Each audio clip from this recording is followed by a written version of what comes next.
Mom, Dad, I just have to say, it breaks my heart watching you stress over dinner every night. This year, I don't want you doing the fridge stare down. Hot take, with the new Blue Apron, eating healthy is easy. They've got pre-made and one-pan meals with plenty of balanced nutrition. No subscription needed. You could be plating like a chef instead of negotiating with leftovers. Make it your healthy, tasty, and easy 2026 dinner resolution. Just saying. Get $50 off your first 2 orders plus free shipping with code STIR50. Terms and conditions apply. Visit blueapron.com/terms for more.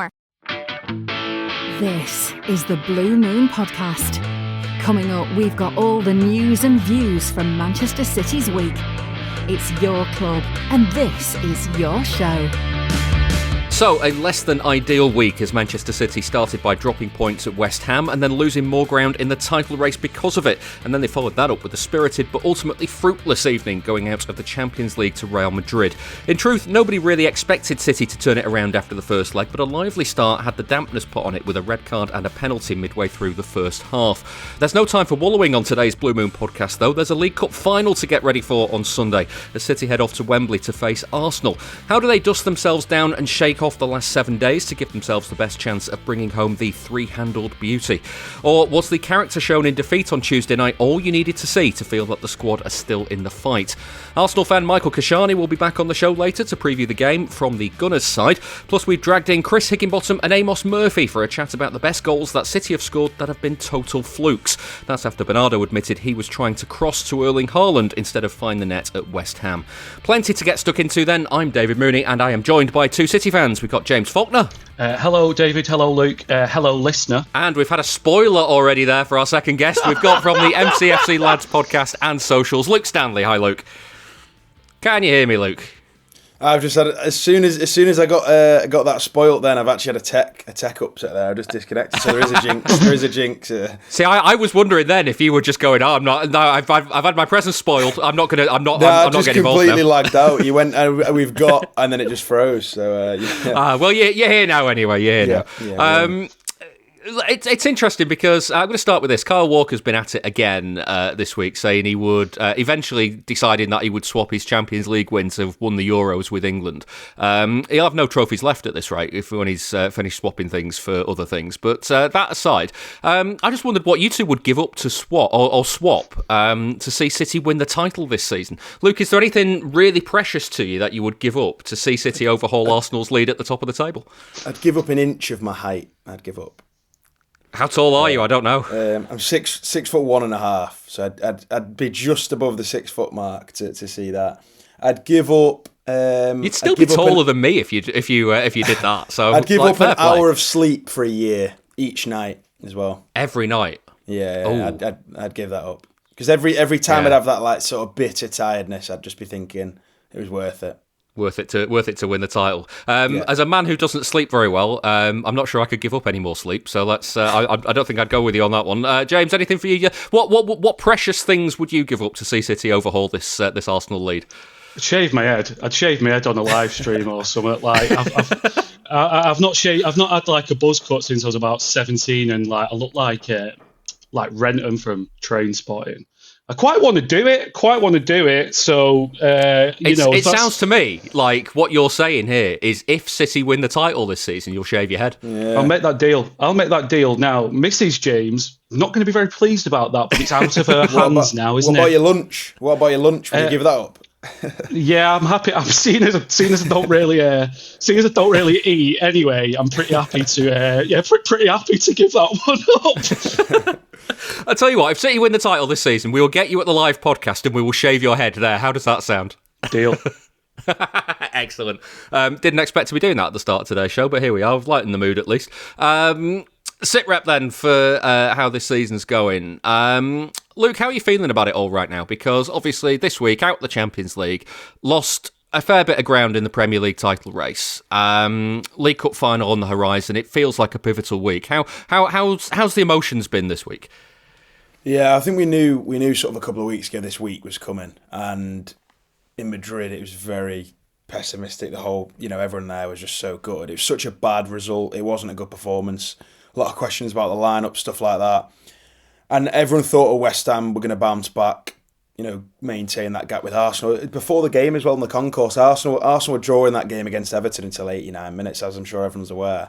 and it felt like we've had something swing against us, obviously in the Champions League, bad result, and then maybe it is one of them seasons where stuff goes your way and then it doesn't, and it's been quite inconsistent. But unfortunately, a few too many things have gone against us in the last week, and obviously that result against West Ham's only down to us.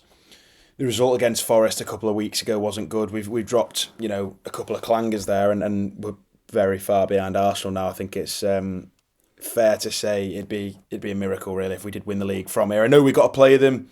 I know we've got a game in hand as well, and that could, if we won both of those, could potentially put us 3 off them. But I don't think, for me, the issue is, are Arsenal going to drop 3 points? Because I think they've shown all season they will do that.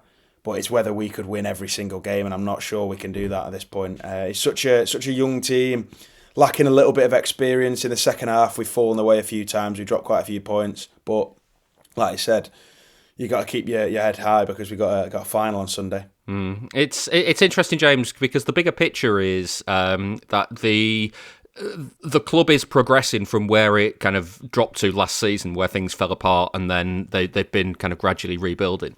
You can kind of look at it one or two ways, because you can look at the disappointment of the results, but also kind of there is progress being made in the bigger picture sort of thing, isn't there? At the start of the pod, you said there's going to be no time for wallowing. Well, let me tell you, I'm here to unleash some unhinged pessimism, and So basically, where's my head at? There is progress being made, and what? Right, okay. Let's be flippant, and then I'll bring it back round with some maturity. I'm pretty fed up with being let down, to be honest with you. The past few weeks have been just absolutely horrendous. I'm really fuming with how we're playing, in particular in the games against West Ham and Forest. The Madrid one's a bit of an outlier, because who expected Valverde to mate, the guy scored 3 Champions League goals in his career previously, and then scored a hat trick in one game, made Gahey look like an absolute car's horse. So I'm pretty fuming with all that. Didn't expect anything from the game the other night. Yeah, you can say we played decent, but to be honest with you, is that the level of expectation we should be having? No, not really for me. I think you're being a bit too fair to the team if we're starting to look to pat them on the back for getting pumped. 5-1 on aggregate. There is progress being made in the sense that now, all right, you've got Kuzanov playing well. Nunes has developed into a decent right back. I think the left back position's terrible. Rodri and Haaland, for me, are causing more problems than they're solving. And should a team of our stature be comfortable being in transition, or do we need to look at the situation at the club more broadly and say, can we not transition the team and bring Nunes through whilst complementing it with players for now? And we're just not doing that. I'm there are positives, but honestly, mate, you're not going to be getting a glass half full take from me today. Was not expecting that, I'll be honest with you, because when you think about kind of the performances, Luke, I'm kind of seeing this completely wrong here, but I didn't think the performance against West Ham was actually that bad. It was ultimately the finishing that was the problem, and then against Real Madrid, they had 10 men for 70 minutes, and the fight was there throughout the game, wasn't it?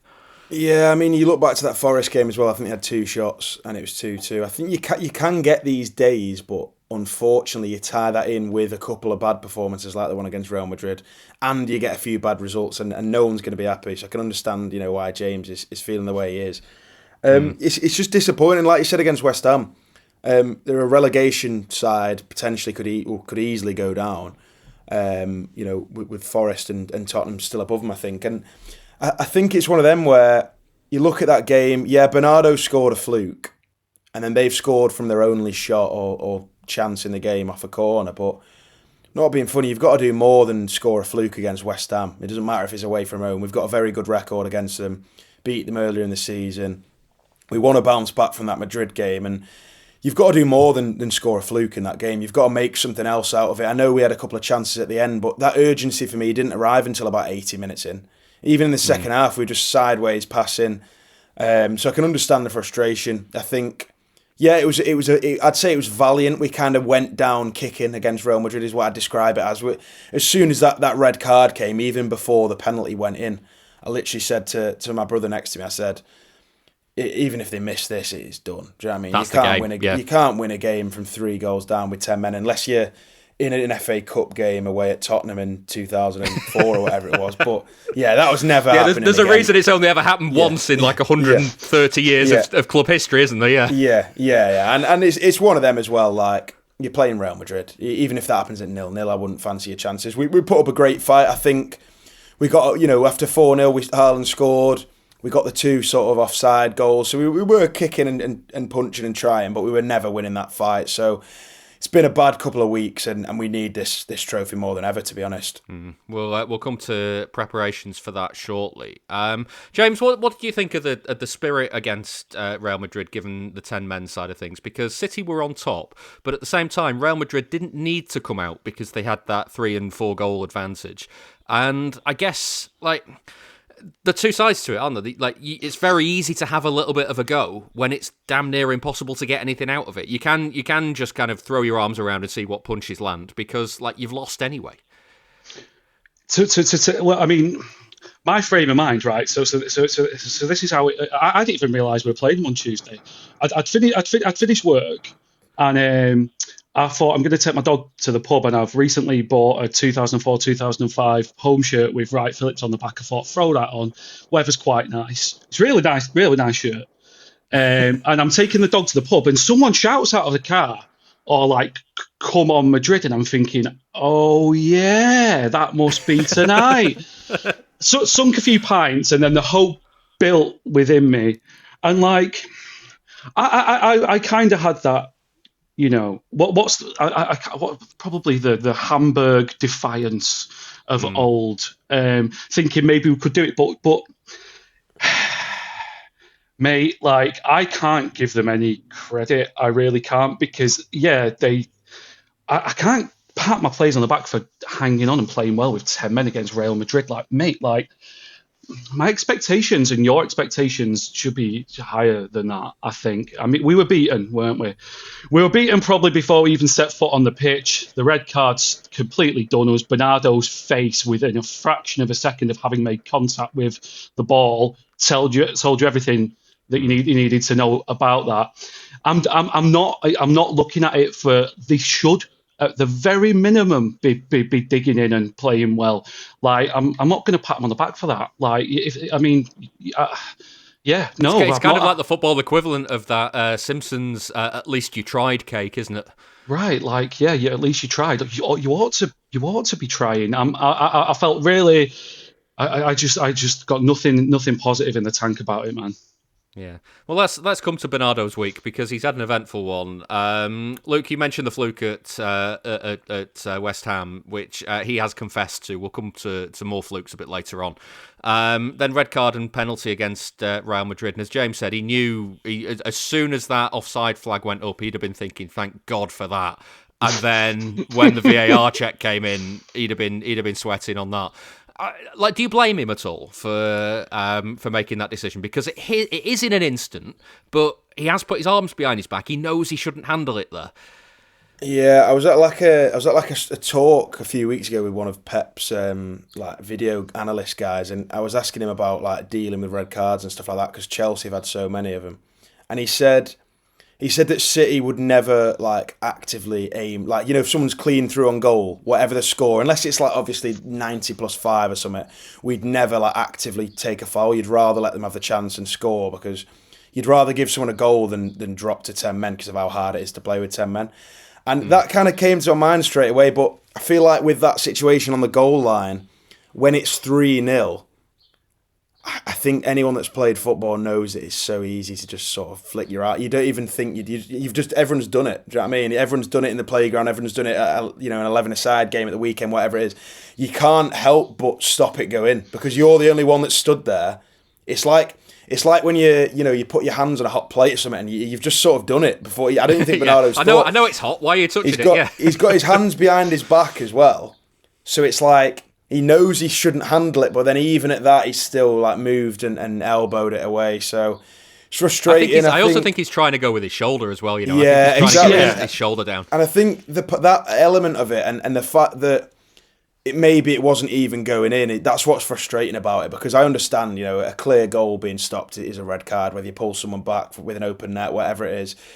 I feel like he has made an attempt to at least shoulder it, so it's frustrating. It's a red card, but I guess that's the rule book. But yeah, I think obviously he's to blame. You look at the rest of the players' performances on the day, but I think Bernardo would have known as well. If you just freeze framed it there, if Real Madrid go 4-0 up, there's no way we're winning anyway. So I think maybe that was his thinking.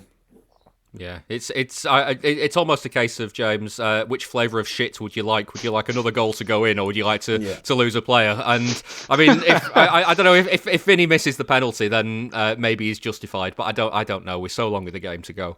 Yeah, Luke summed it up well. It was a sort of an instant reactionary physical movement that everybody who's kicked a football in any capacity is guilty of.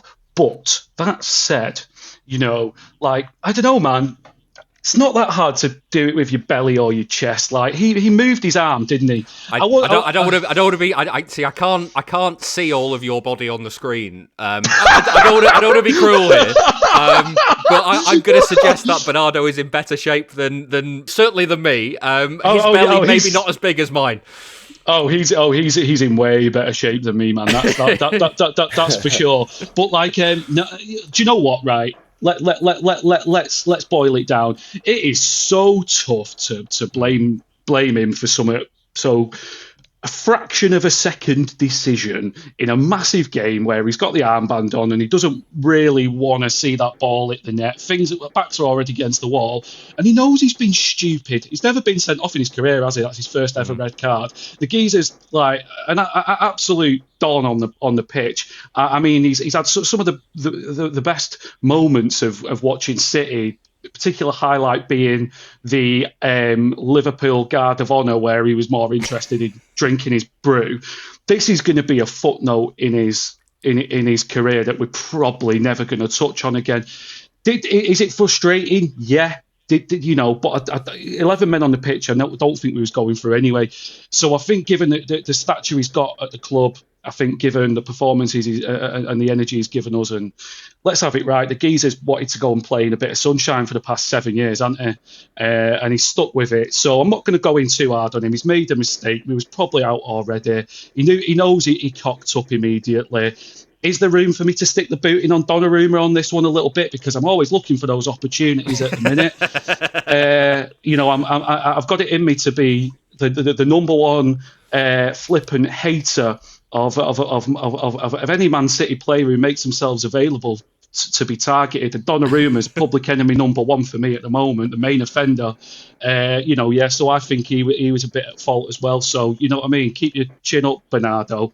And I'm team James Trafford, because just to make that point.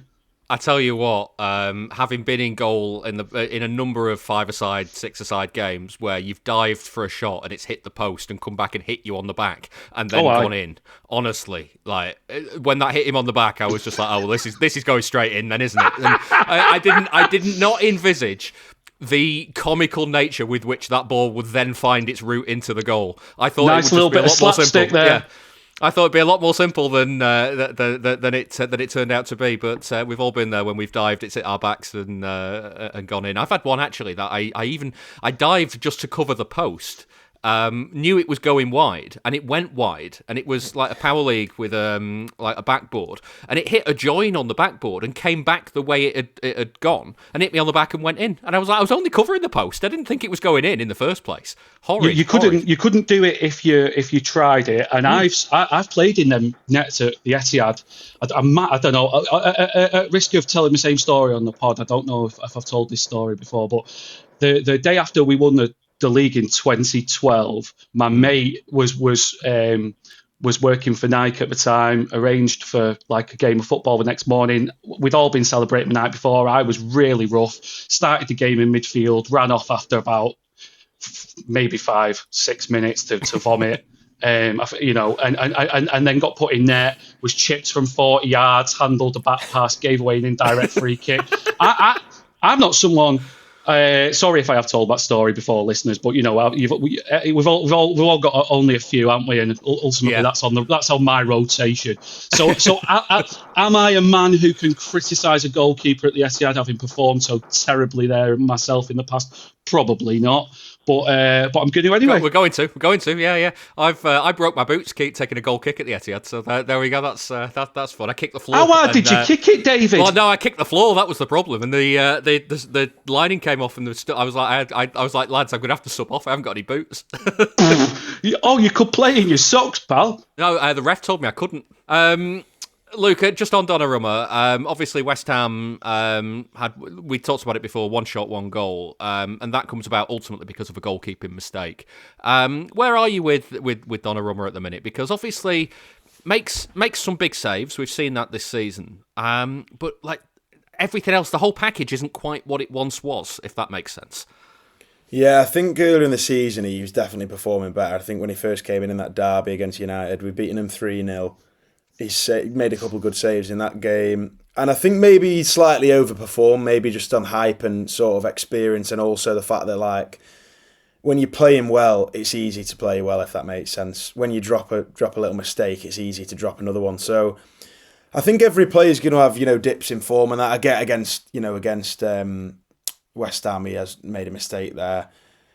But I think you knew it was a bad one because he didn't even try and claim he'd been fouled and get booked for dissent, did he? So that's true. I think it's one of them. I think every player has a dip in form. It's easy to highlight a goalkeeper. I get that, and I get it's a bad mistake. I'm sure he's aware of that. But overall, I'm still pretty happy with how he's done since he's come in. And to be honest, for that win at Anfield as well, that save in the last minute, he's saved us enough times. I think it's easy to highlight mistakes and not, some of the big moments he's had, to be fair. You see stats pop up all the time about clubs and players, and you want to know that exact thing about City. There's an answer. Statscity.co.uk. Want to find out all of the players who played alongside club legends like David Silva, Sergio Aguero or Vincent Kompany? Or maybe you'd like to know which team found it hardest to score past Joe Hart. You can find out City's record in every competition, at every stadium, and under every manager. Just go to statscity.co.uk and browse away. That's statscity.co.uk.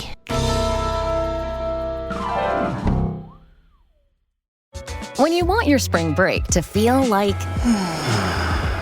and your kids' pool day to feel like... and your hotel bed to feel like... ooh, and room service to feel like... because at Hilton, hospitality feels like... Your cabana's ready. Would you like fresh towels? It matters where you stay. Book now at Hilton.com. Hilton, for the stay. This episode is brought to you by Nespresso. Introducing Virtuo Up, the latest in a long line of innovation from Nespresso. It's innovation you can touch, sense, and taste in every single cup. With a 3-second start, easy open lever, and dedicated brew over ice button, it's even easier to enjoy your coffee your way. Sip for yourself. Shop Virtuo Up exclusively at Nespresso.com. During Lowe's Pro Savings Days, save more on what goes into the job. Add power to your lineup with a free DeWalt 20-volt max 5-amp-hour battery when you buy a select DeWalt 20-volt max tool. Plus, get up to 35% off select major appliances from Whirlpool, Maytag, and more. Get the job done right. Keep more in your pocket. That's Pro Savings Days. Our best lineup is here at Lowe's. Valid through 3/27. Selection varies by location. While supplies last. Get a dollop of City nostalgia every Monday. Sign up at patreon.com/Blue Moon Podcast.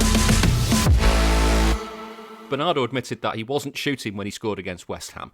So I thought we'd lighten the mood this week by discussing some of City's best fluke goals of recent years. Earlier this week, I sat down with Chris Higginbottom and from the City Ramble podcast, Amos Murphy. There are plenty of factors sort of pulling into this, but I think one for me is the reaction of the player, because it has to be almost ambiguous enough for you to be like, that question, does he mean it? And also, like, is he trying to play it off that he did mean it? Is it nonchalance, or is it just complete, he's completely shocked?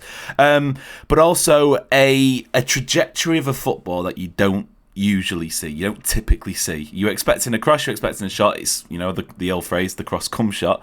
But it's kind of like, that's to me the two things that I think make a good fluke goal.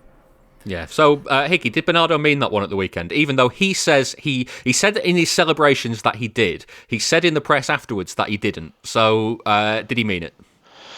I think you could tell at the time from his eyes. He was sort of like, you could tell he was joking when he was saying he meant it. Yeah, it was a shame as well, because if he'd have been able to pull off the blag, he could have legit claimed that as one of the most beautiful goals you'll see, because it was a lovely finish. Would you have bought it? Would you have bought that he meant it? Yeah, if he'd have been more convincing about it. I mean, to his credit, he's not a very good liar, I guess. It's like we found that out on Wednesday, didn't we? Oh no, Tuesday, didn't we? No, it didn't hit my arm, ref. Honestly. It's like when I fin a 6-iron onto the green from about 5 feet from the hole, and then suddenly I'm like, yeah, of course I meant it. Yeah. I have done that myself before, actually, not with a golf thing, but I know when I was playing Sunday League, I played a long time in one team, and then sort of when legs started going a bit, I had a few different clubs after that, and a tricky run without goals for quite a few games. And there's like a long ball came to the edge of the box and just flicked it, hoping to just flick it to somebody in the 6-yard area. Just looped over everyone and gone in. And I just thought, there's no way I'm not claiming that as intentional, just for a confidence boost, or more for people's confidence in me to be boosted, to think, he's actually not as shit as he has been. But yeah, I mean, sometimes you just have to try and blag it, don't you? That leads us quite handily into one of the goals that I've picked out as a potential fluke, because in 2018, the start of the 18-19 season, City went away to Cardiff and won 5-0. The second goal of the game, Amos, Sane took a corner short, he received it back and then crossed it in, and Bernardo basically gets far, far too much on his flick on, and it loops in at the back post. Fluke?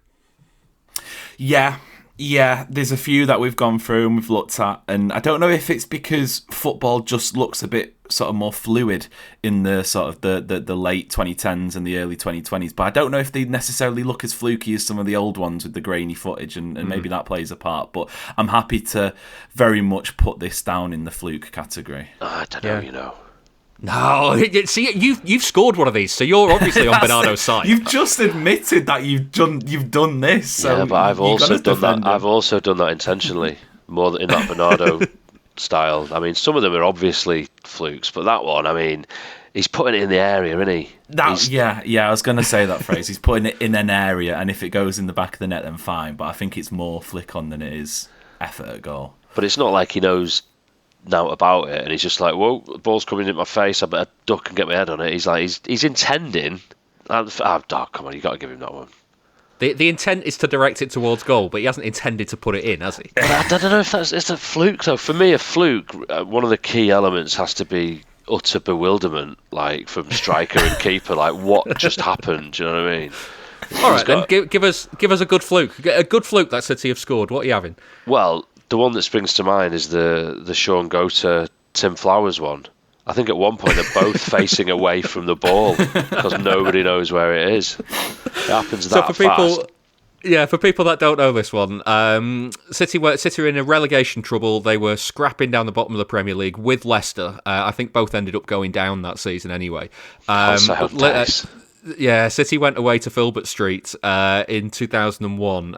Mark Kennedy works the cross on the left-hand side, swings it in. It's dropping in the 6-yard box. Tim Flowers comes to punches it straight onto the back of Sean Gota, who scores.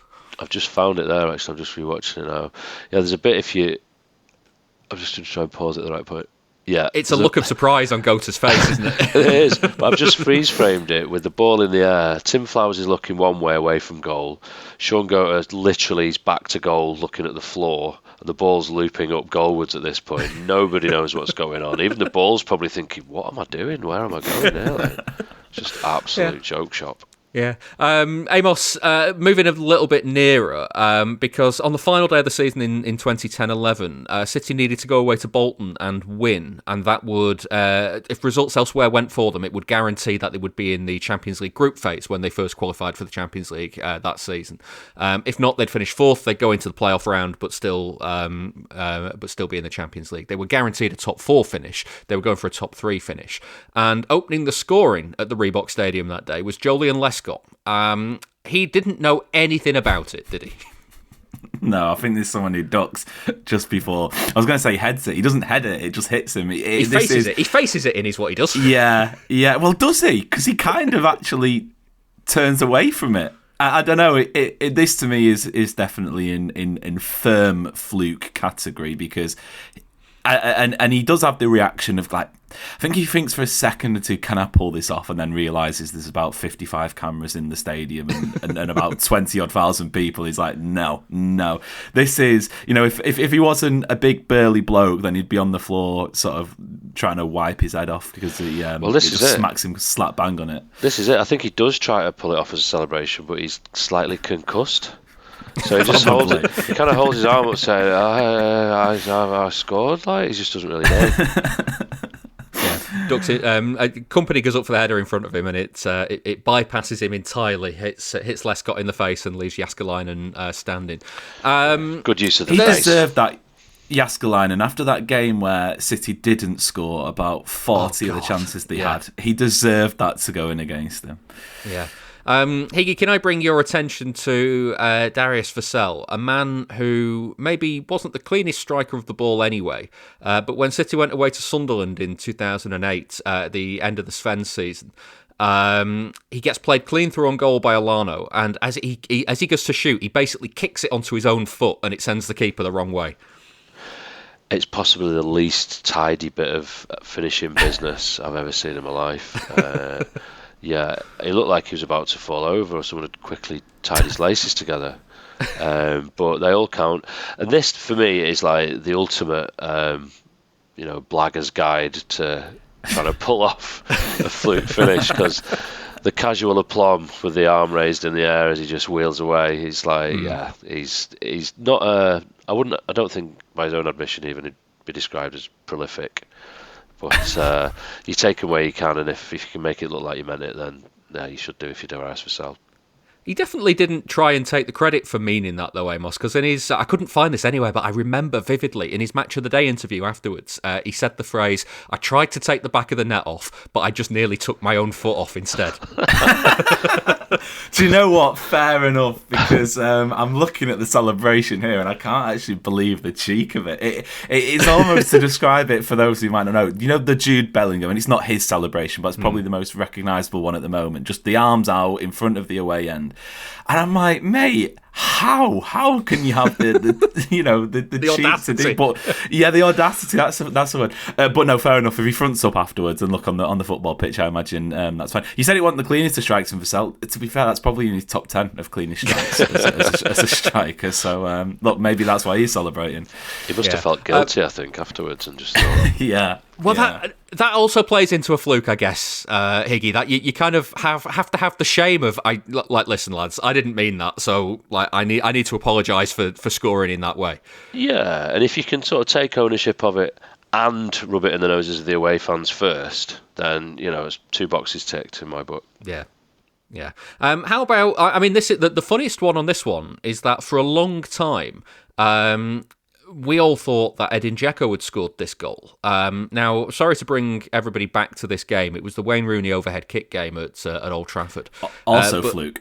Also a if fluke. We're talking flukes. Massive fluke. Shinny City's equaliser that day to make it 1-1 in the second half.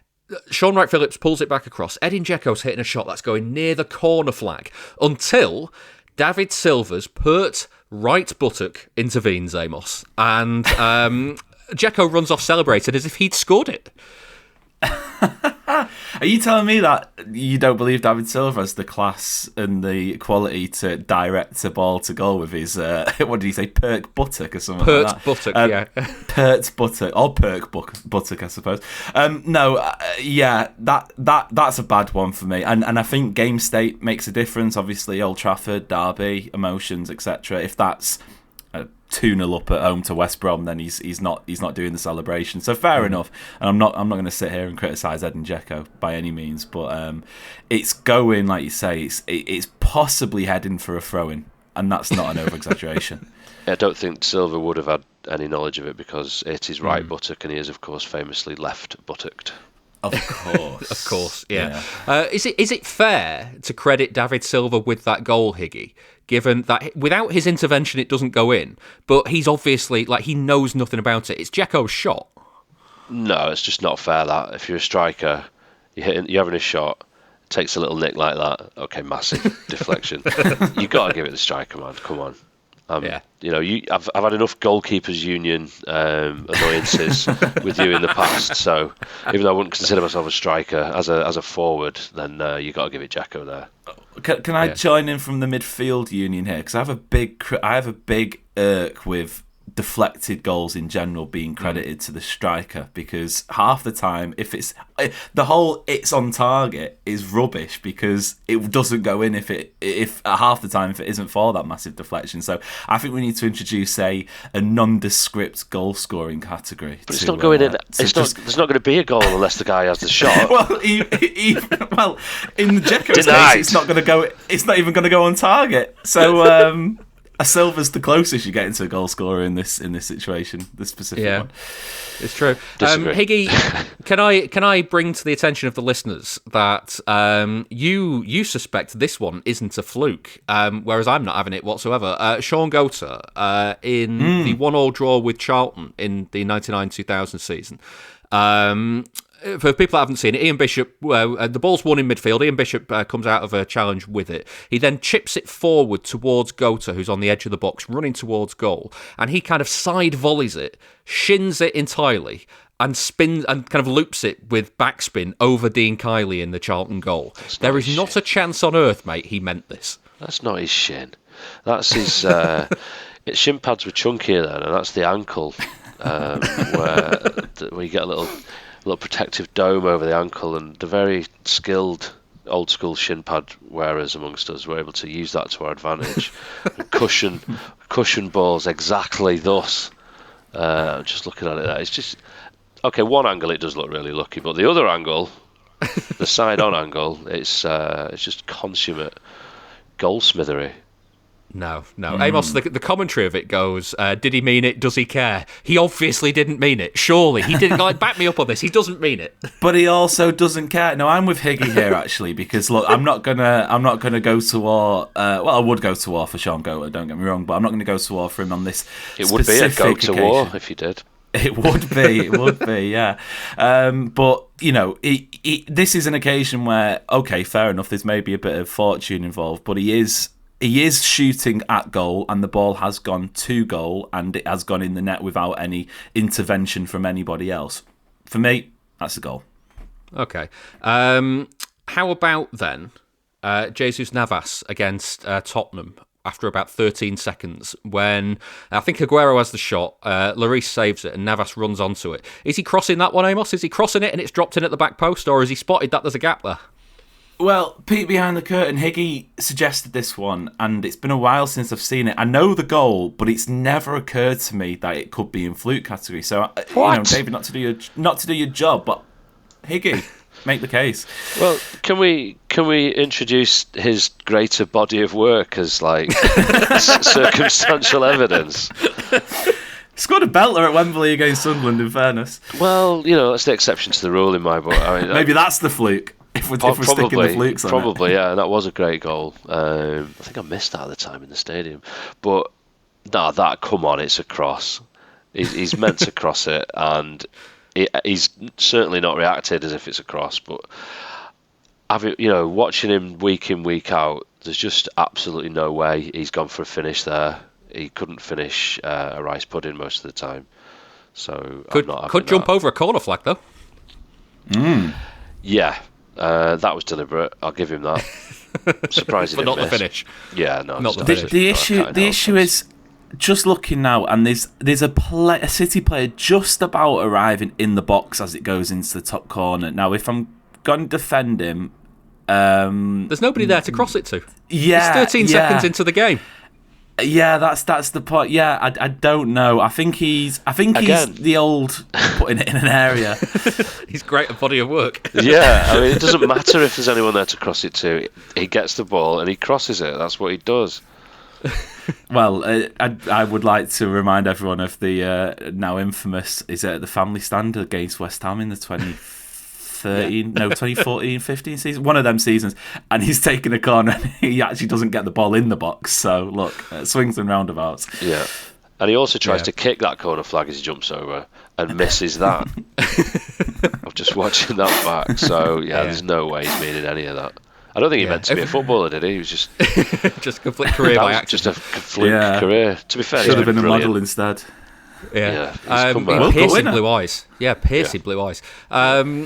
Amos, can we categorise Savinho at Newcastle in the FA Cup even very recently as a fluke? Because did that hit him or did he cushion it in?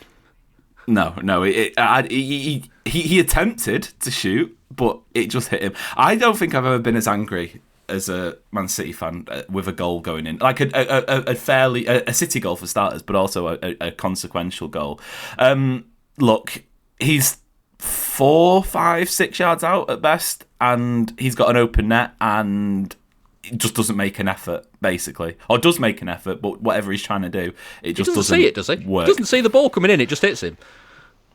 I think he just does just enough. I think he knows all about it. That's the issue, though. That's the issue. He is an Aaron Ramsdale slip, and look, Aaron Ramsdale maybe not the best goalkeeper in the world. A more competent goalkeeper, I think, claws that off the line. At which case, I think we're looking at a Mario Balotelli against LA Galaxy subbed. Because what are you doing, pal? Just would he have subbed him though? Would he have subbed him? He seems to. The worst consequences of that was that he started at Real Madrid. Yes, because of that game. Yes. In fact, you could maybe that game. His biggest crime was not finishing off assist of the season, assist of the century from John Stones. Anyway, yeah. Higgy, we've kind of touched a little bit on this type of fluke goal with the Navas one, and there's plenty down the years where players have been questioned after the game. Did they mean it? Was it a cross? Obviously, Bernardo at West Ham recently.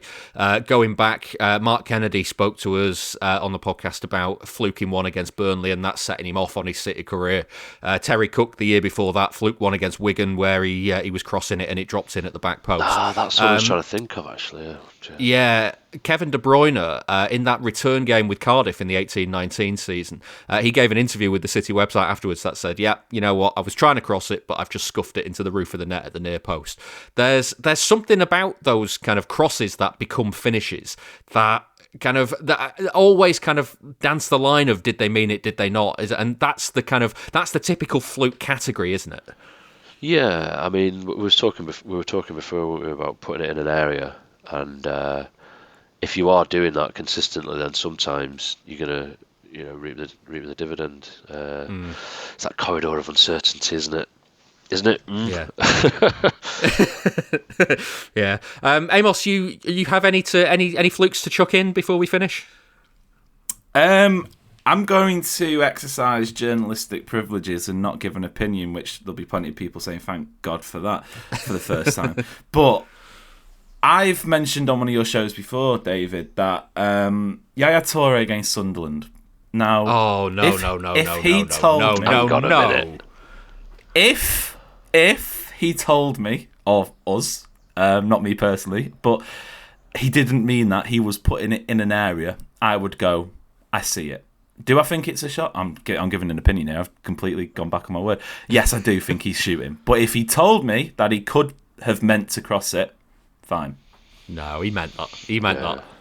I'm having that. He meant that. One has sprung to mind as well, obviously, with playing Real Madrid. Alexander Kolarov in the Bernabeu to put City 2-1 up in their first ever trip there before they obviously lost it in the last minute because that's what they do. It was a free kick from deep and nobody got a touch. So free kicks from deep where you're crossing it but nobody touches it and it goes in, is that a fluke? Yes. I think that was a fluke. It's like when goalkeepers score, isn't it? Oh, you mean when goalkeepers punt it long and it bounces through? Yeah. Similar concept. Yeah. Similar concept. Did Bernardo score a similar free kick in the Bernabeu? 23-24? Oh, he did. He got one in the near post, but he was going for that, though, wasn't he? He wasn't... Yeah, I think so.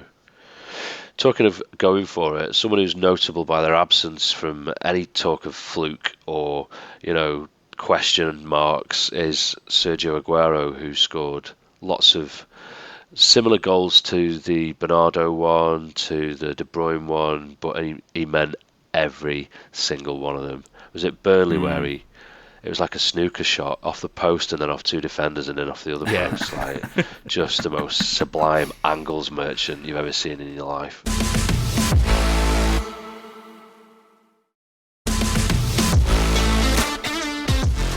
This is the Blue Moon Podcast. Listen to it.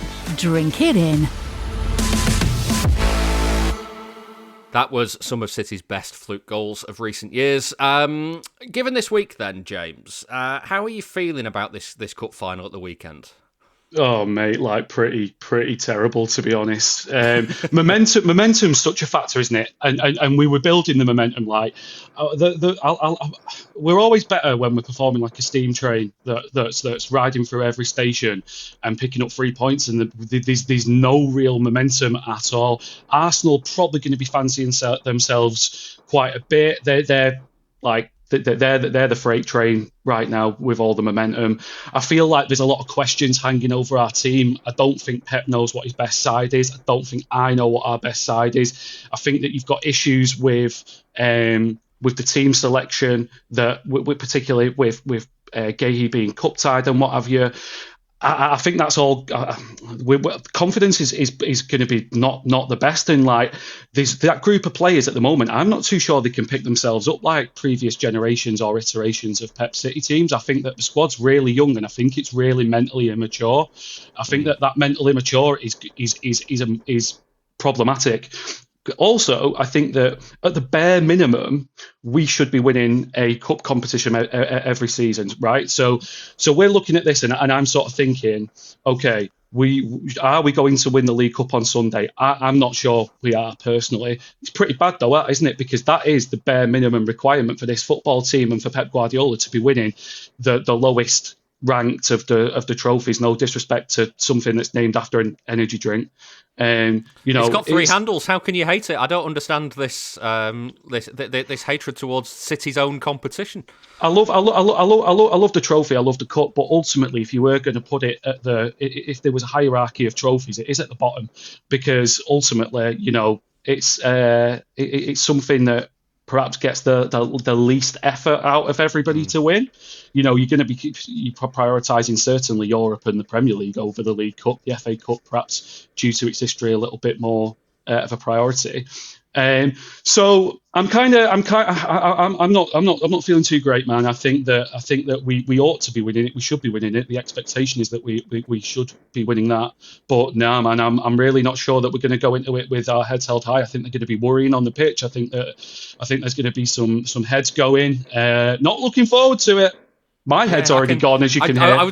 I was going to say, I was getting the vibe that you weren't exactly eager for Sunday to come around. Luke, how confident are you that City can perform if Arsenal just decide to make this game one of their dark arts specialities? They're wasting time. They're slinging it in the box from set pieces. They're doing everything to kill momentum in the game. Can we take anything from the 1-1 draw earlier in the season? Or is that, being that it's 6 months ago, is that just too long ago now? Yeah, it's a long time ago, that. I get that, we put up a good performance there, but I think both teams have changed a lot since then. It almost feels like that was pre-season, to be honest. It was so early in the season. But, yeah, I think it's one of them. I'm pretty sure, feel free to verify this stat, people in the comments and stuff, but we've won 6 League Cup finals in a row. And Arsenal have lost 4 League Cup finals in a row. That is great information, Luke. That is box office. I'm doing some live fact checking as we're going on, because I think City have only ever lost 1 League Cup final in history. Yeah. Yeah, well, I think we're only behind Liverpool in terms of actual totals of League Cups. Yeah, it's true. City 8 times winners and 1 time runner-up. I'm feeling Liverpool better 10 now. times winners, 5 times runner-up. There's of all the teams that have won it, only Wolves have never lost a final. There you go. Oh, and Swindon, Oxford, and Blackburn, and Swansea. There we go. So ignore that. You know what? I think it's one of them. Arsenal haven't won it since I was -10 as well, which is another stat for you. So God, that doesn't make me feel young at all. I've got them all day. I think it was like 1993 or something like that. They last won the League Cup. I also think Wembley's at a big stage, and Arsenal haven't done it at Wembley yet. They've not done it. I get the 6 years ago or whatever they won the FA Cup with no fans there, but it's a big stage. It's a big stage, and this team, this Arsenal team, is probably going to win the league. It's looking all right in the Champions League. I don't think they'll win that. They're still in the FA Cup. But they've not done it at Wembley yet, and there's more City players on the pitch than their players that have done it at Wembley. I'm thinking about Diaz, Bernardo Silva, Haaland. These are the players that you want on a big pitch like Wembley, and 40,000 City fans are going to be there, willing the ball into the net. And I know you can say the same thing about Arsenal, but in a final, I think anyone can win. I really do think it is just a 50-50. I think if anyone's got to be a slight favourite for this game, I'd pick City, because we've done it so many times. Like I said there's so much pressure on Arsenal to win a trophy, and I think, not to sound like Trent Alexander-Arnold, but I think given how our season's gone, it might be a bit more important for City to win this game than Arsenal. I know they've not won a trophy. I know they want to set a precedent, but sometimes in football as well, the way I see it is like, when everything is telling you that City aren't going to win the game, I think we might. That's the way our season's gone. Who would have said after 80 minutes we were going to win at Anfield? Who would have said we'd have gone to Real Madrid, who were in no form, and we'd already beaten them this season, and we were going to lose 3-0? Who would have said, like, Palace were going to beat us at Wembley, Wigan were going to beat us at Wembley, United were going to beat us at Wembley when they were 9-1, and there was a better odds of us beating them 4-0 that day? It's like you've got to look at history and say that I think sometimes cup finals don't really go the way they're supposed to, and City have got a good track record at Wembley, bar the last sort of 3 games. Yeah, I'm going to keep coming back to you for stats throughout this now of things that have happened in your life since Arsenal have won a trophy, just to kind of like make us all feel a bit better for it. But I've grown a full head of hair. In COVID, I had no hair, so we're back. James is going to shave his off at the end of the season as well. Full circle. Yeah, can we get you involved as well, Luke? Will you shave yours off if City win the title as not well? A chance. Let's all do not it. No, chance. I'm not doing that. Not a chance. Boo, coward. You've already mentioned it, James, that Mark Gahey's cup tied. Doesn't that make the selection easier? Is it not just Diaz and Kusanov at this stage now? Because Kusanov, a special mention to him for the Real Madrid performance. He was fantastic. Yeah, so yeah, it does make the team selection easier, but it's negative because he's a better centre half than Kusanov, isn't he, ultimately at the end of the day. So that's the main drawback.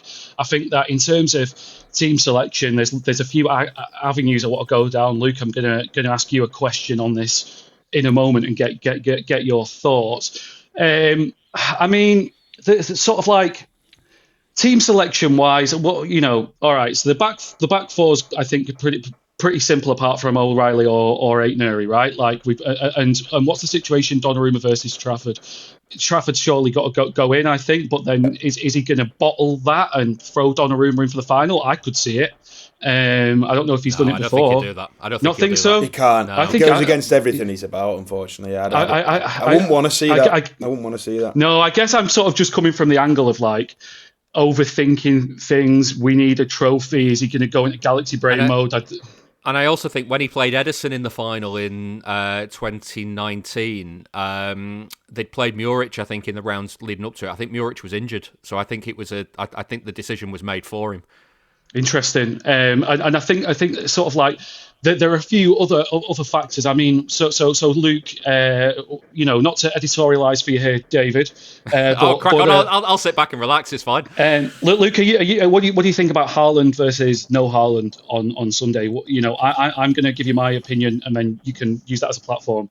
I'm firmly no Haaland at the moment. I think that Haaland looks unfit.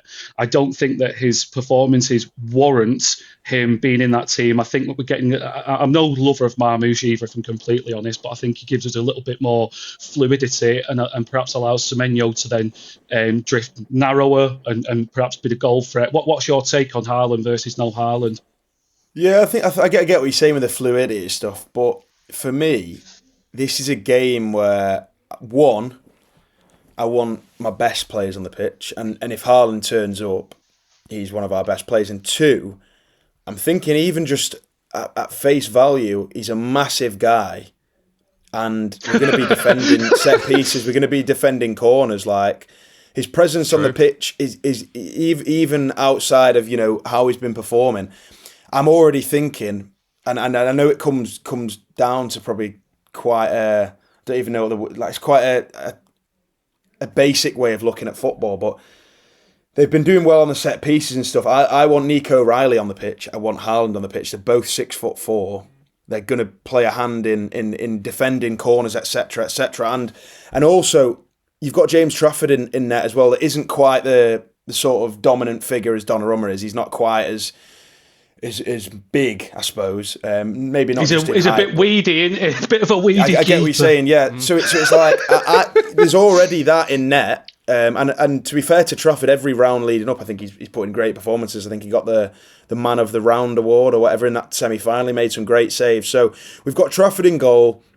I want to see some big players on the pitch. I want to see Haaland and O'Reilly both starting just for that, because again, I hate bringing it down to a really basic level, but sometimes you've got to. When we played United and they to be honest, battered us in that derby game, when Carrick came in, you look at the team he started against City, and he completely just brought it back to basics. He put in United's, but it was a massive game for them. It was a huge moment in their season, and he put in their best players, the biggest players, the ones with the most experience. And to be honest, they're very lucky they didn't get a straight red straight away for that foul on Doku. And in a big game, I think it just shows that you put your best players on the pitch. You bring it back to basics. What do I want against Arsenal? I want the players with the most experience on the pitch. I want the biggest players, and I want the best players. And I think that's why I'd put Haaland in the team. I know he's not been scoring. He got one against Madrid, yeah. Bit of a consolation. But, I don't know what anyone else thinks, but I want the physical players. I want the players that can do it on the big stage. And Haaland can do that if he turns up. I think your justification is sound, Luke. I think that as you were saying that, I'm getting Pep just saying physicality in my head. Yeah. Like that is ultimately what it's about, isn't it? At the moment, there's been a sort of tactical almost regression in the past season or two, where it has become a little bit more old school like that. So your justification for Haaland is sound. What about on the wings? I'll put it this way: if Savinho starts, there's a good chance I might make a crude effigy of him and do something unethical to the effigy in my garden and maybe stream it. I'm that close, man, to really having a full blown Savinho related crash out. All I'm going to say to that is Doku and Cherki were both brilliant against Madrid. You can't take either of them out for Savinho, surely. Yeah. Don't bet on it, man. We all remember that Gundogan playing Oldham Mid in a Champions League final. This guy can spring a surprise, and if it's a Savinho-related surprise, I'm warning you, things are going to get ugly. But yeah, it's got to be Doku, it's got to be Cherki. I think that Foden at the moment, I really don't know where he fits in the team, and I feel like he just needs to be. It's difficult for Foden because whether he's on the pitch or he's on the bench, he's still got the spotlight on him. I feel like he just needs. To be honest with you, if I was Pep, I'd take him to one side and say, "Look, son, go on holiday for a few weeks. We'll put in the press that you've got some sort of strain and just get your head right, get yourself right." He don't look great at the moment. I don't feel like it's fair to put the pressure on him. He's not playing right. There's rumours, obviously, he's poorly. I don't really think it's particularly sound to go into that. Obviously, I don't know any more than anybody else, but you're hearing perhaps he's ill behind the scenes and what have you. Take the heat off him, man. I don't think he's going to contribute too much if he's knocking about. So that makes that decision for me. As for Nico Gonzalez, I think I'd rather see him in the middle rather than Rodri at the moment. I think Rodri's looked pretty poor. Like overall, he's had a few decent games and a few decent performances. But look at what Pep Guardiola said. Why are we going to be playing a guy who's not going to be right until the World Cup in such big games when I think there's another lad who can step in who didn't put a foot wrong? Yeah. Sorry, Luke. I stepped in with the on the Doku chat. Over to you. Yeah, no, I agree. I think Doku and Cherki, I mean, it's annoying Cherki didn't start in that first leg because the chances and stuff he was creating, they've got a good connection, to be fair, between them. And I think both of them will start. Yeah. How about Semenyo? Because he's had a good start to his City career goals wise, but maybe not performances wise, Luke.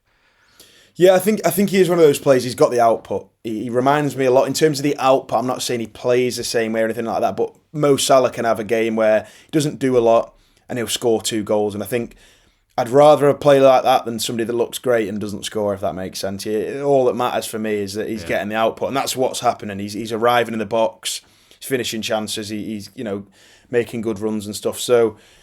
Yeah, I think a lot of City fans maybe been critical about his one-on-one ability, but then we've got Jeremy Doku, so he can do a lot of that. Do you know what I mean? And maybe Doku doesn't quite have the same output. So it's about balance. And in this game, I want to see Cherki and Doku. I know they're a little bit lightweight, but then, like we said, we'll have a Haaland, we'll have an O'Reilly in there, a few of the other midfielders and stuff. I want to see Cherki and Doku for sure. Yeah. Well, predictions coming up shortly, but first let's get the Arsenal view for this game. I've been speaking to Arsenal fan Michael Keshani ahead of today's show, and I began by asking how he was feeling about the season overall. A lot more optimistic than a couple of weeks ago. I think it's weirdly, watching City has been a much bigger cause for my optimism about us winning the league than watching Arsenal has. Because obviously, City aren't awful, but we're really not great. But it does feel we scraped through against Brighton a couple of weeks ago. And then you switch to the other side for the final couple of minutes. City are drawing with Forest. Murillo gets that block in, and it just felt like the vibe shifted slightly.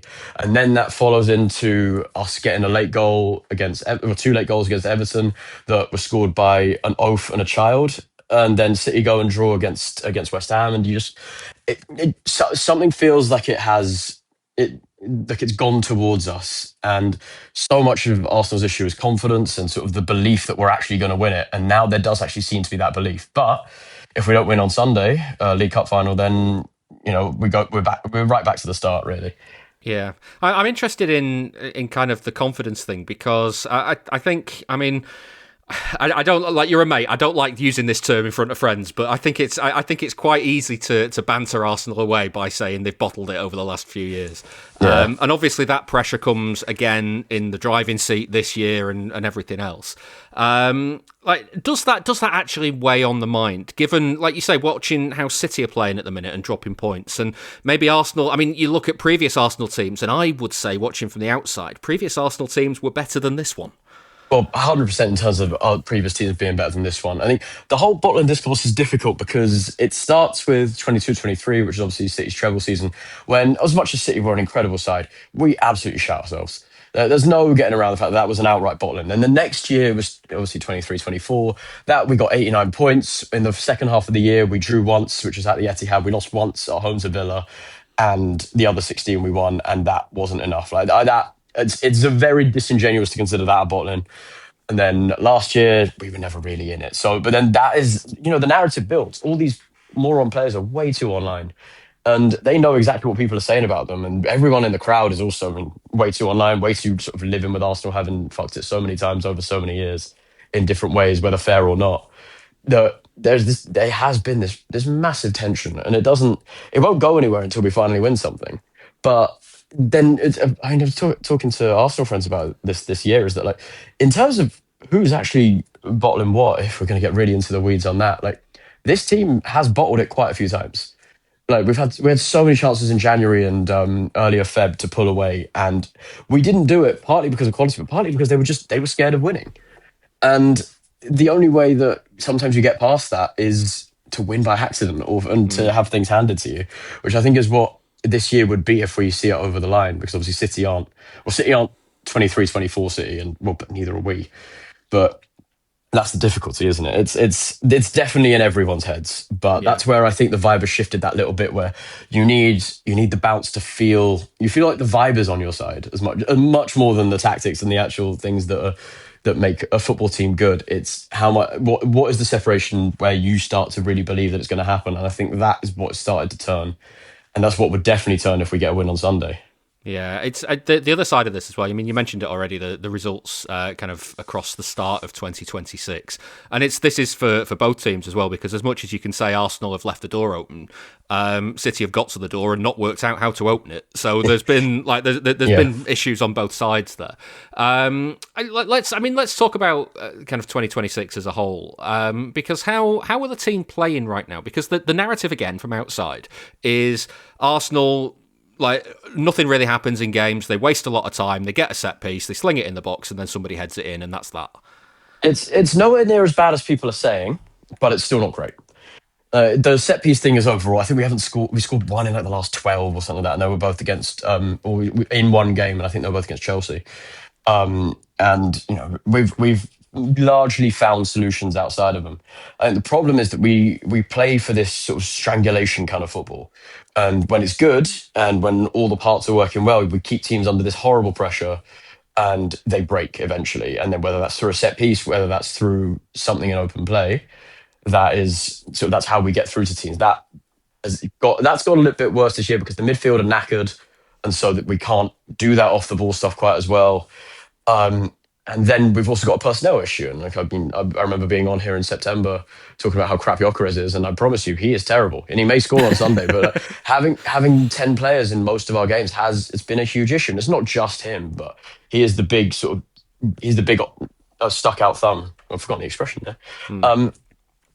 Sore thumb sticks out like a sore thumb. That's the one. God, a long day of work. This is the thing. So our games aren't the most entertaining, I'll be honest. But then we played Leverkusen last night as we were recording, and it wasn't jam-packed full of stuff, but it was a really convincing, dominant performance. And not that Leverkusen are amazing; they're sixth in the Bundesliga, I think, at the moment. But so much of it is just it's starting to play like a proper team again, and we haven't really seen that in 2026. And even against Everton, I was sat there and we scored in the 89th and sat there with my mates on the 88th saying that we may well have fucked it because this is a huge opportunity and City going to West Ham. So these things turn so quickly, but a bit more belief. Havertz back in the team, and I think Havertz will start on Sunday even, and that does make us tick a lot more. And then the rest is all up for grabs. Yeah, well, let's come to Sunday then, because obviously it's an opportunity for one to bloody the nose of the other.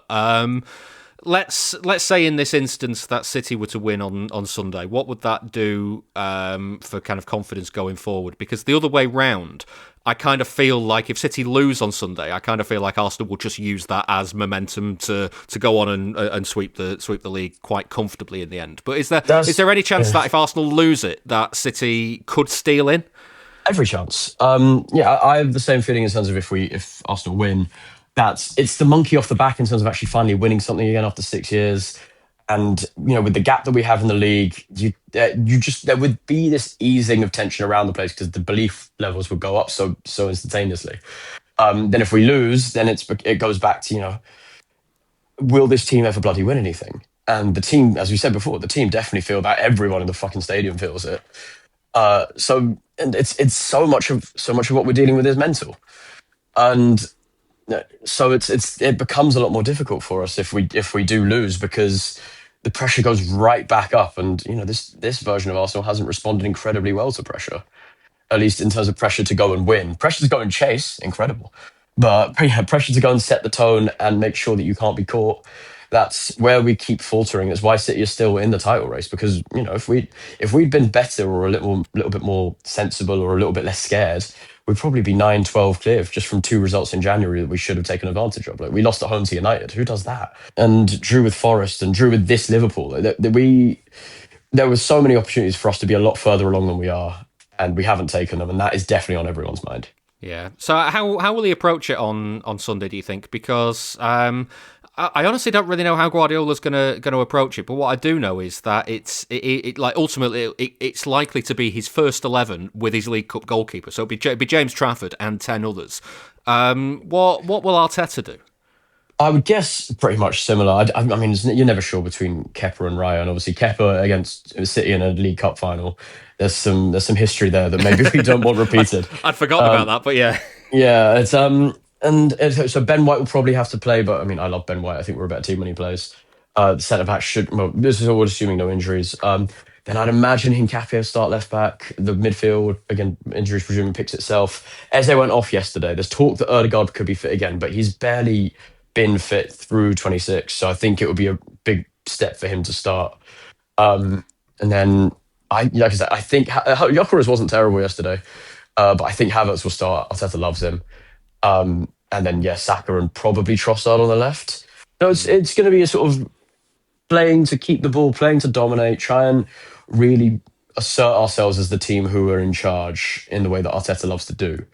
And going from there, I think this is where City's unpredictability is difficult because, you'll remember that game in September when obviously City get the early goal and it completely threw both game plans out the window. Like, City didn't expect that, and we definitely didn't either. And then we laid on the pressure fairly well, but City threw everyone behind the ball. And knowing that Guardiola's prepared to do that, I think we'll get in Arteta's head a little bit. It's interesting you say that though, because I don't know how prepared Guardiola is to do that. Because he's been speaking this week about. There are 2 games this season that he feels City didn't deserve anything out of, and that was losing at Old Trafford, which he's right, they were terrible there. But he consistently says they deserve nothing out of that game at the Emirates in September, and that's because they didn't have the ball. They just never had possession of the ball, and he just does not want to see that version of City. So I think the idea that he'll sit in and go, like, if they get a goal ahead, the idea that he'll be happy sitting in and having the defenders head it away and just kind of making it difficult. I'm not sure how comfortable he is with that, I mean, instinctively agree, and obviously you know a lot more about City and Guardiola than I do. But then the fact that he did it in the first place, I think, will be in Arteta's head in terms of this guy is. I mean, he knows Guardiola's capabilities better than anyone, but this guy is prepared to go a long way to make sure that he can beat us, and obviously it's his job. But it's an interesting one in terms of I think we're on the back foot in terms of what to expect. It's been so long since we last played each other. Yeah, and so much has changed as well in that time. So this is the tricky bit then. So we obviously have the charity bet. Good luck with this one. What's we want the score on 90 minutes. So what will you go for after 90 minutes? I'm gonna say, I feel like I keep guessing this and being wrong, but hopefully for the charity I win as well. But 2-0 to the Arsenal. Go on. Gabriel corner, because the discourse will not be able to stop. Obviously, yeah. With the league coming up as well, we might not have you back before the league game, given that the 2 teams play in such close proximity. How are you feeling about it all now? Are you like if you had to put your hand on your heart and say which way it's going? Is it coming to North London? Right now, I think so, but it changes with the wind. Every time I feel like I've got some optimism, I have a look at the league calculator and realise that, if we draw with Bournemouth, who are unbeaten in 10, and then City beat Chelsea, who are absolute rubbish, then it suddenly becomes a very close run. So it's 10, was it 9 points now? Then that's very quickly becomes 7 with a game in hand. Then we go to you lot, and then, then that could become 4 and then 1 incredibly quickly, although I've probably got my maths wrong there because I'm doing it all in my head. So right now, I'm going to say yes, and I'm very grateful for a little bit of a break from the league with the international break in the FA Cup.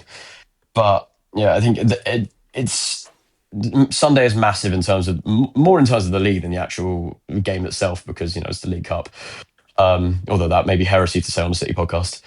But, yeah, that 3-handle beauty needs to get back into the north soon. Yeah, I mean, I was saying to us yesterday, I would rather we rest players yesterday than and keep them prioritised for the League Cup final, which I would never have said before in my life. So prioritising the League Cup over the Champions League, but it tells you that these are indeed strange times. But so the optimism's there at the moment. I mean, you can check in again at Sunday at 8 p.m. and then you can check again before we go up to the Etihad. It would definitely be through the floor, but that's life, isn't it? Let's say that things haven't changed with the league picture coming into the Etihad, and he could play for a draw. Do you think he'd do it? Yes. My line for a little while has been that if we're 6 clear, he'll play to win. If we're anything less, then he'll play to draw. And I'm not actually sure if I believe that at this point, but I've been saying it for a little while, so let's go with it.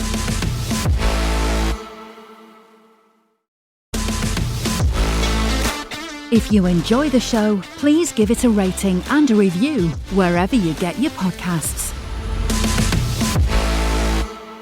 Well, it wasn't all bad from the West Ham match. The 1-1 draw meant that James Jones from We Are West Ham was correct with his prediction for the game. That added £70 to the kitty, taking the total for the Man City Fans Food Bank support group up to £460 for this season. We are starting to look marginally respectable now, but we are running out of time to get that total up, so we're going to need some more help on this one. William Hill has given us 3 £10 correct score singles to try and improve that total. We've heard that Kesh has already gone for a 2-0 Arsenal win. That's 10-1 and £100 if he's right. Given that you two haven't exactly been exuding confidence for this game, I'm interested to see where this goes. James, over to you. What scoreline are you having for 90 minutes? Okay, 1-1 within 90 minutes. City to win on penalties. See, that's confident. There you go. Maybe I'm being performative because this is, going out to the general public. I might actually privately hold a different view. Excellent. Well, if your publicly held view is correct, then 5-1 and £50. £50 for a 1-1 draw is it's terrible odds. Luke, over to you.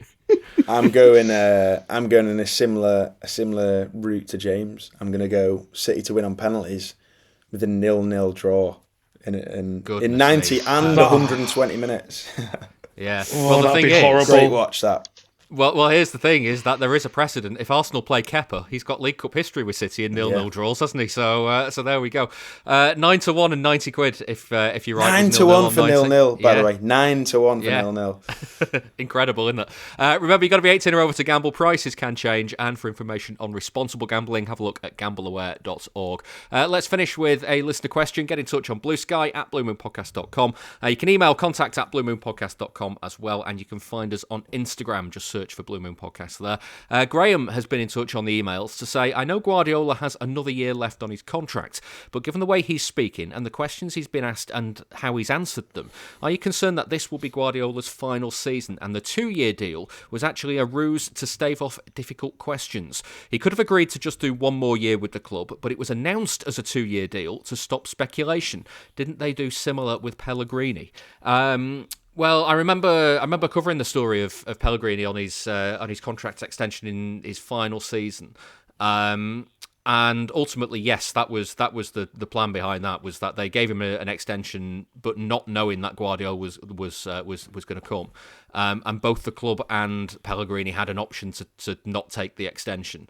That bit wasn't announced, and then they signed Guardiola, and the club basically told Pellegrini, thank you very much for your service, we're going to terminate the contract at the end of the season.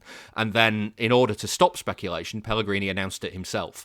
So there is a little bit of a difference there, because I think the Guardiola deal was simply a straight 2 years.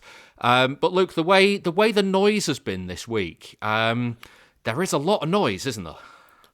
Yeah, I think the general kind of opinion is that sort of in this last international break of the season, Pep will sort of make his mind up.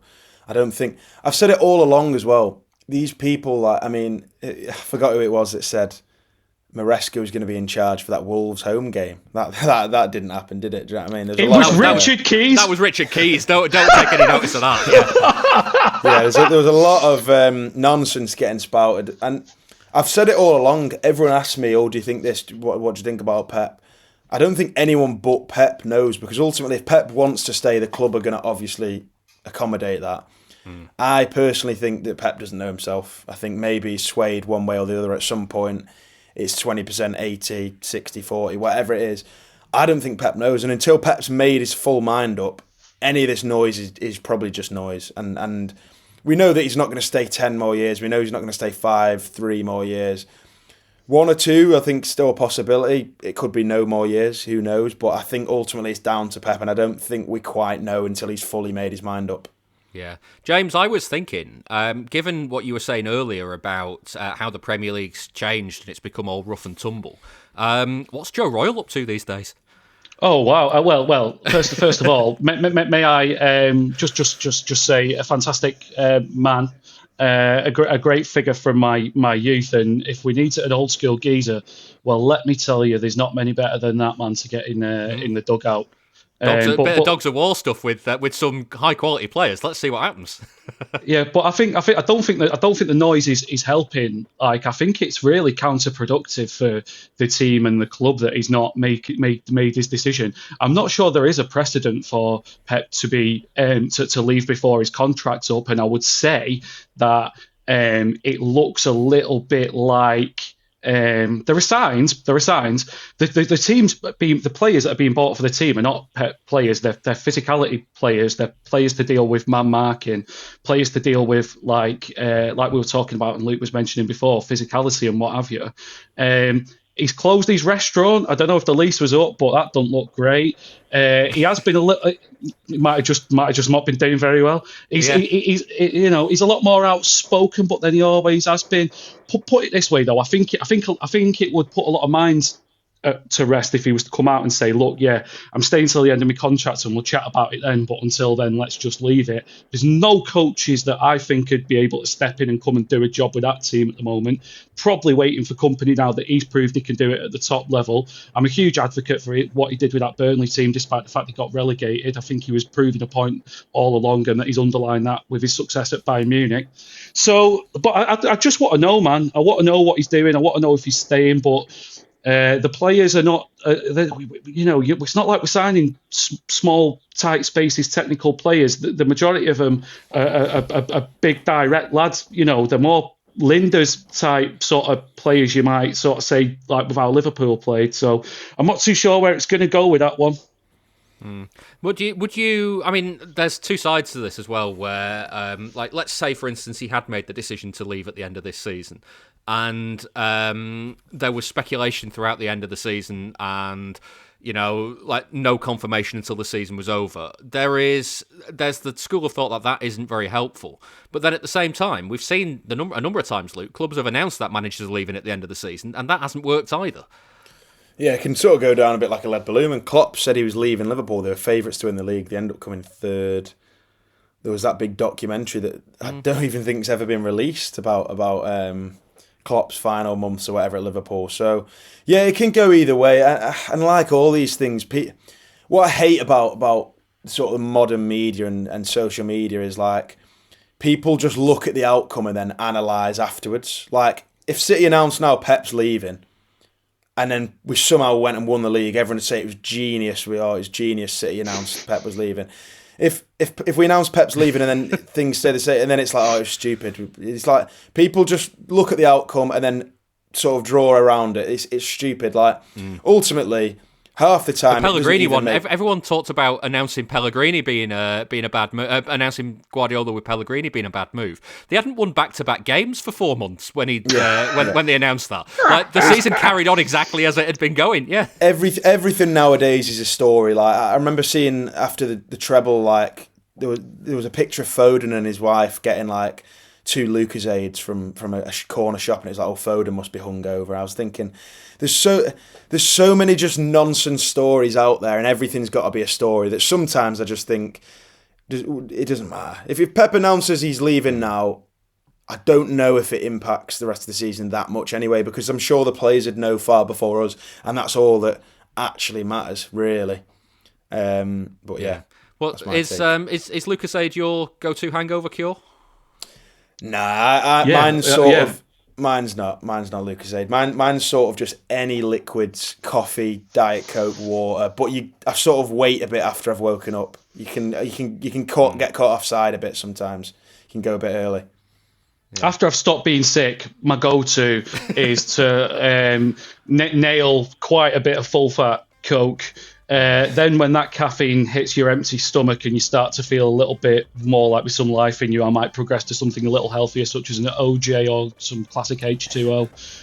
Lucozade, you know, I actually do consume one daily, or, you know, out and about and what have you, powered by Lucozade, they might say. So that's my response. Yeah, if anybody from Lucozade is listening and would like to sponsor the podcast, there are sponsorship opportunities there. Just get in touch. But for now, that is it for this episode of the Blue Moon Podcast. Thank you very much to my guests for this one. James Faulkner. Thank you very much, David. Thank you very much, Luke. Thank you, listener. There we go. And Luke Stanley. Cheers, guys. Nice one. There is a clip of this week's Nostalgia episode coming up shortly. That was City fan Matt Holland inducting Martin Petrov into the Cult Hero Hall of Fame. If you want to hear the full thing now, just head on over to members.bluemoonpodcast.com. I'll be back next week, so I'll see you then.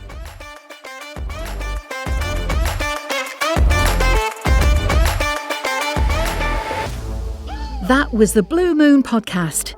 Please give the show a rating and a review where you can. And don't forget, you can listen without the ads by signing up to our Patreon. You'll also get an extra episode each Monday. Here's a clip of this week's.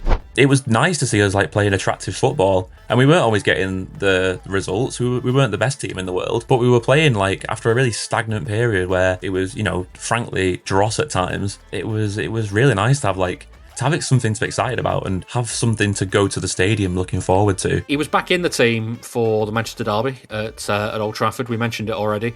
Got the assist for Benjani's header, if we're being kind. I think that game, Petrov had a very good game. I think he was involved in the first goal as well, wasn't he? Did he play it to Stephen Ireland before Ireland played it to Vassell or missed and then Vassell got the follow-up? But he made a very cute pass, which led to the goal, in the final third. So he was really instrumental in the performance that day, and he definitely probably wouldn't have won the game without him. Both goals were from decisions that he made. He scored again to put City 2-0 up in a 3-1 home win over Portsmouth. This was 2 minutes after Darius Vassell had made it 1-0. This is a trademark Martin Petrov right foot finish because it was an absolute toe poke. I think I'm a bit of a toe poker when I play football, so I can relate. Me and Martin Petrov very similar in that respect. You can listen to more of that at patreon.com/Blue Moon Podcast. And join us again next time for another episode.